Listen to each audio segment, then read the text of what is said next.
c'est Cathy et aujourd'hui on se retrouve pour une nouvelle vidéo de cuisine. Ça fait longtemps que j'ai pas fait de vidéo de cuisine, donc je me suis dit que ça serait l'occasion. Et puis ça fait aussi un moment que j'ai pas mangé de spécialité coréenne, notamment le kimbap qu'on va faire aujourd'hui. Je me suis préparé une petite fiche de recettes où je me suis tout écrit et donc j'ai super hâte de commencer. Donc déjà, je me suis pris un concombre, une carotte et 2 œufs pour faire une petite omelette. Je me suis aussi pris l'équivalent du spam en coréen. En fait, c'est une espèce de pâté de viande. Et en fait, c'est de la pâté de bœuf. Et après, je me suis aussi pris un peu de thon en boîte. Je me suis dit que ça pourrait être sympa à mettre voilà, dans les kimbap. Et j'ai aussi des feuilles de nori. Et voilà. Et puis après, je me suis aussi pris une sauce soja claire. Et je me suis pris un peu de sel du coup pour le riz. Normalement, on doit aussi utiliser de l'huile de sésame pour assaisonner le riz. Mais vu que j'en ai pas, on va faire sans. Mais normalement, il faut de l'huile de sésame. Et aussi, je me suis préparé un peu de riz. Enfin, c'est derrière. Je le montre pas parce que c'est un peu compliqué. Et puis voilà. Donc, ce que je vais faire, c'est couper tout ça en petits bâtonnets très fins. Et en vrai, le concombre, je vais pas le couper en entier parce que c'est énorme. Je vais plutôt prendre une moitié. Déjà, une moitié, je trouve que c'est beaucoup par rapport au nombre de kimbap que je vais faire. Donc, on va commencer. Donc là, j'enlève la peau. C'est pas trop compliqué. Et en vrai, c'est une recette qui est pas super compliquée. J'ai déjà fait une fois et franchement, c'est super sympa. C'est vraiment comme faire des sushis maison, c'est juste que les ingrédients, ils changent quoi. C'est pas des ingrédients qui sont crus, mais qui sont cuits. Et le concombre, c'est quelque chose qui se mange cru généralement, mais cuit, c'est aussi très bon. Dans la cuisine asiatique, ça arrive de cuire le concombre pour faire des sautés. Et franchement, c'est super bon. Le concombre, quand on le cuit, il devient plus moelleux, plus juteux et franchement, c'est trop bon. Donc là, j'ai ça. Voilà. Alors, vu qu'on a des poules et des canards, on garde les épluchures pour nourrir les animaux dans le jardin. Donc voilà. Une fois que c'est fait, je vais couper ça petit bâtonnet. Pas trop comment. Alors, ouais. Comme ça.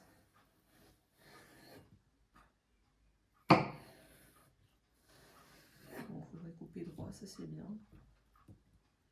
Alors, le truc au milieu, on n'en veut pas parce que du coup, ça va rendre la texture moins agréable.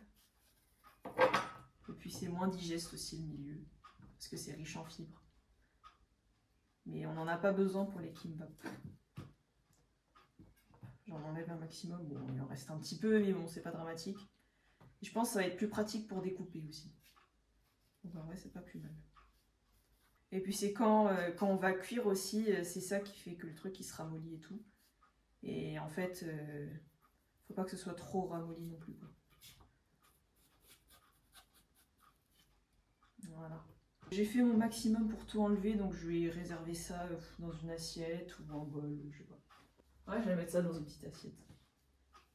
Hop. Comme ça, je mettrai ça à part. Ensuite, le moment du découpage. Je pense que je vais faire au feeling là, parce que je sais pas trop comment je vais faire. Ça peut-être en trop. Alors moi, vu que je suis pas une chef cuisinière professionnelle là, je coupe vraiment doucement et j'essaie d'avoir des bouts qui sont réguliers. Je vais couper ça en 4 peut-être. Ouais, non, ouais, je pense que c'est possible. Ah, je coupe pas droit, mais bon. Donc le but, ça va être d'avoir des bâtonnets comme ça là. Comme ça, c'est facile à insérer en fait dans les kimbap. Bon. on a connu plus droit. Et le truc, c'est que je vais couper ça en deux pour que ça prenne pas trop de place. On va mettre ça dans un bol et ce sera pour plus tard. Franchement, ça donne envie de manger comme ça. C'est très joli. Même si c'est pas régulier, en vrai, c'est joli, c'est mignon. On met ça de côté et on s'occupe de la carotte. Pareil. Alors ce que j'aime bien faire, c'est enlever un peu les bords que je trouve un peu moches. Et après, hop, je fais comme ça. Hop. Hop là. Et là, l'astuce, c'est de couper déjà en deux. Il ne coupe pas super bien finalement. Bon. Et là, je coupe en deux comme ça. Voilà. Comme ça aussi, si j'y arrive. Non, c'est possible. Pas le meilleur couteau, mais je peux. Voilà, comme ça. Je coupe aussi comme ça, de manière horizontale. Comme ça, on a un truc le plus fin possible. Oups. Il ne faut pas que ça tombe quand même.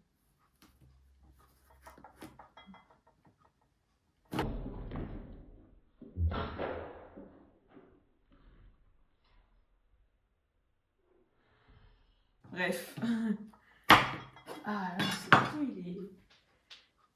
Il me semble en plus, ce couteau, je l'avais utilisé une fois et genre, il coupait bien mieux que ça. Pourquoi?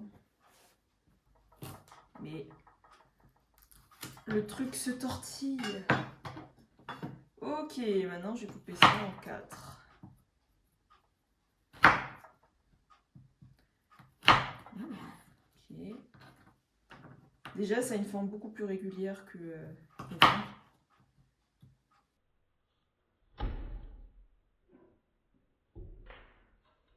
Par contre, la carotte, c'est super long à cuire. Normalement, la carotte, faut la cuire un peu à la vapeur une fois pour que ce soit mou. Après, on fait sauter avec un peu d'huile de soja. D'huile de soja. Après, on fait sauter les carottes avec de la sauce soja. Comme ça, ça reste moelleux en fait. Et là, en fait, je viens de commencer à 11 h.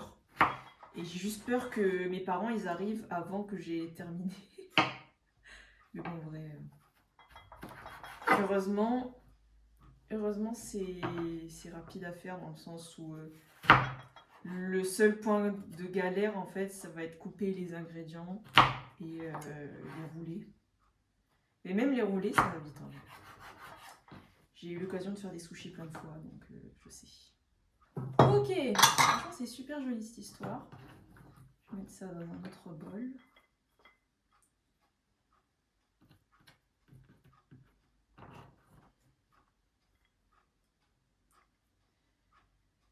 Et ce que je vous propose, c'est de me suivre dans la cuisine pour cuire tout ça.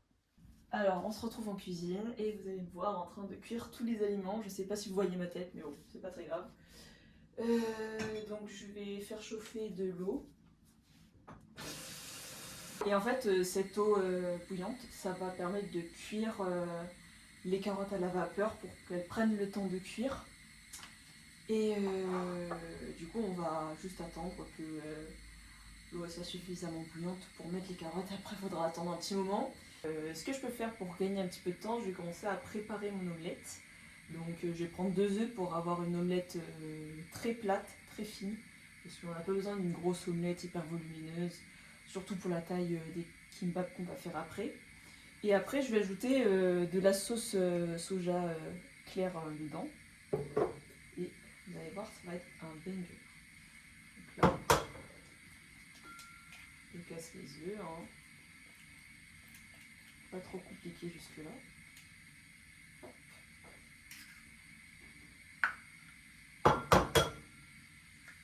Par contre, les œufs, on les donne pas aux poules parce que en vrai, elles mangent pas trop ça.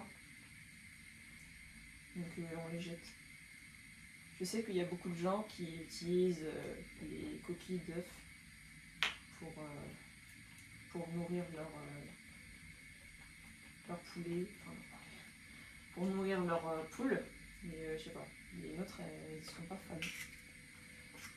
Donc déjà, on va battre les œufs là.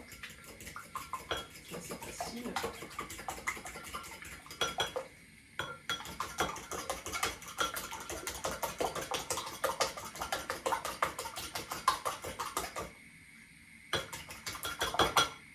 Après, on n'est pas là pour la perfection, donc bon, c'est juste à peu près.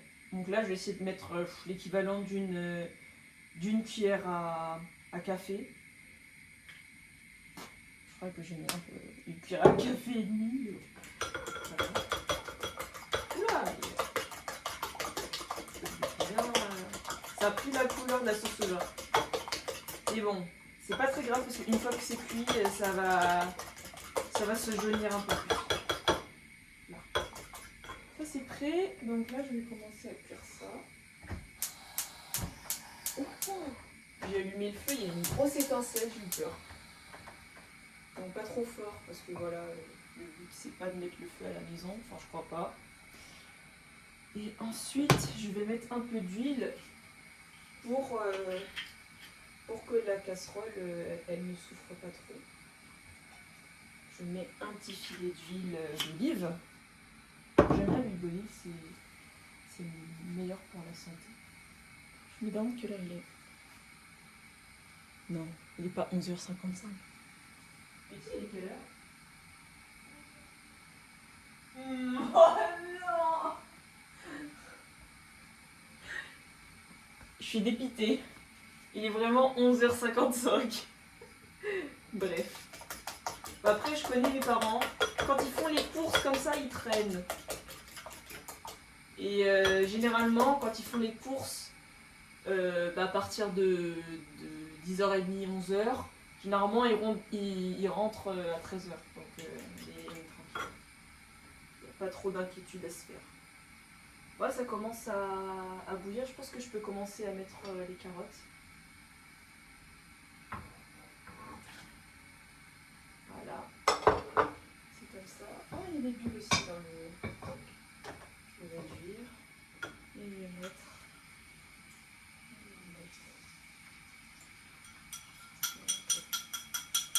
Ah, ça chauffe vite là, punaise. J'ai carrément coupé le feu là. Faut pas que tu cuises trop vite là, oh. Calme-toi mon grand.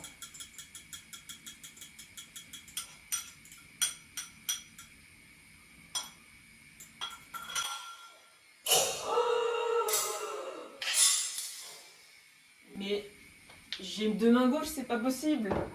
Je sais pas quoi faire. Ok. Bon là je vais nettoyer.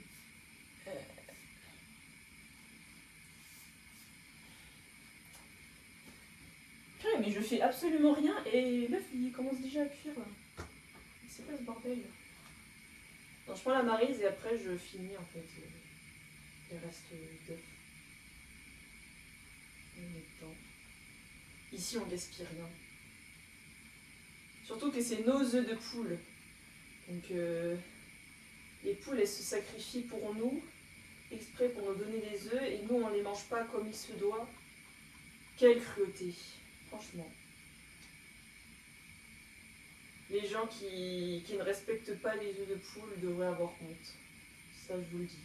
Et on va retourner ça si j'y arrive.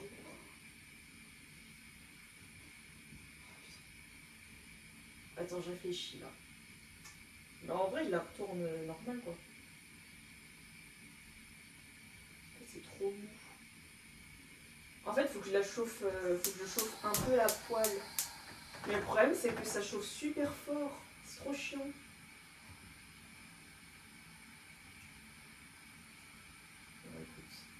Oh! J'ai réussi à retourner. Je suis choquée là. Et là, je vois que les carottes, elles cuisent bien, elles font leur vie, tout va bien. Et l'omelette a jauni, même si j'ai mis de la sauce soja dedans.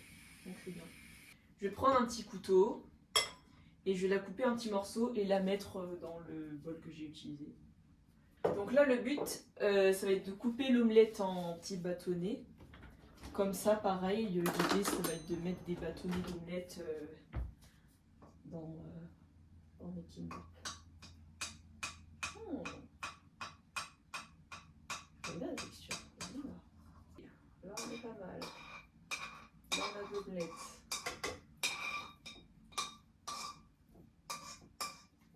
C'est bien staffé, en plus ils sont bien chauds, bien moelleux. En plus la poêle elle est un peu chaude, un peu huilée. C'est la bonne occasion. Je vais mettre la fourchette à l'intérieur d'une carotte pour voir si c'est bien fondant à l'intérieur. Ouh, c'est bon, parfait. Je vais les égoutter et je vais les laisser perdre un peu leur eau, parce que s'il y a trop d'eau avec de l'huile, bon, vous savez que réaction chimique. L'huile elle est partie. À cause de l'omelette. J'ai mieux étalé cette fois parce que ça colle là. Surtout les concombres là, ils sont riches en eau. Voilà, je vais les mettre tout de suite. Hop. Je vais aussi mettre. Bon, on va pas utiliser une cuillère, on va faire un peu fini. Donc l'équivalent d'une cuillère à soupe de sauce soja là-dedans. Okay. Voilà. On peut mélanger. Truc. Peut-être beaucoup mieux que la cuillère. Bon, je tiens mal mes baguettes, mais bon, pas grave. Ça marche quand même. Hein. Ça marche quand même, hein, même si je galère, ça marche.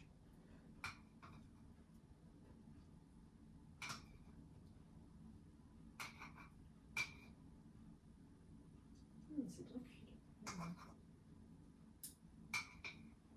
Le concombre cuit, c'est pas mal. Ça a une texture différente, vraiment. Regardez cette beauté. Maintenant que ça c'est prêt, on va faire pareil avec avec quoi? Avec les carottes. Je vais mettre un peu d'huile d'olive, comme ça là, en fond pour que ça colle pas à la poêle. Mes carottes ont été cuites, donc elles sont déjà fondantes. Donc ça va être facile à manipuler. C'est beau. Hop. On va mettre l'équivalent d'une cuillère à soupe. Voilà. Et on va mélanger. Moi j'ai mélangé avec ça aussi. En mode asiatique. Vous disiez tous que c'est hyper cliché, genre les Asiates qui servent que des baguettes pour cuisiner. Mais j'avoue, je fais souvent ça. Voilà. C'est super pratique. Mais bon, c'est pas pratique pour les omelettes et tout. J'utilise souvent une marine. Parce que je sais pas faire avec juste des paquettes. Je suis pas une professionnelle non plus. C'est ni trop cuit en mode purée et c'est ni pas assez. Donc en fait, ça va être fondant quoi, quand on va manger les kimbap. C'est bien. Ah, c'est chaud! Oh. Stop. Pas beaucoup. Là. Donc là, on est de retour et là, je voulais juste ouvrir ça. Et ça marche comment cette merde là? Mais qu'est-ce que c'est que ce truc? J'ai pas compris là. J'ai envie de me casser un doigt en faisant comme ça. Ok, le truc s'enlève. Ok, ok. Oh putain, mais j'ai rien. Attends, peut-être comme ça.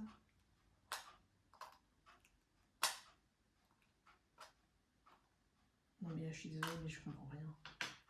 C'est du chinois le machin alors. Mais what? Je fais ça comment? 2 hours later. Original. Tu me crois pas, mais aujourd'hui, c'est la première fois de ma vie que je m'achète une boîte de cornets de bif et j'ai tiqué parce que je me suis demandé comment ça s'ouvrait. Alors je me suis renseigné, bien sûr, sur YouTube et j'ai vu qu'il n'existait que des vidéos en anglais. Et j'ai décidé d'en faire une version française. Je suis sûr et certain qu'il y en a plein à qui ce sera utile.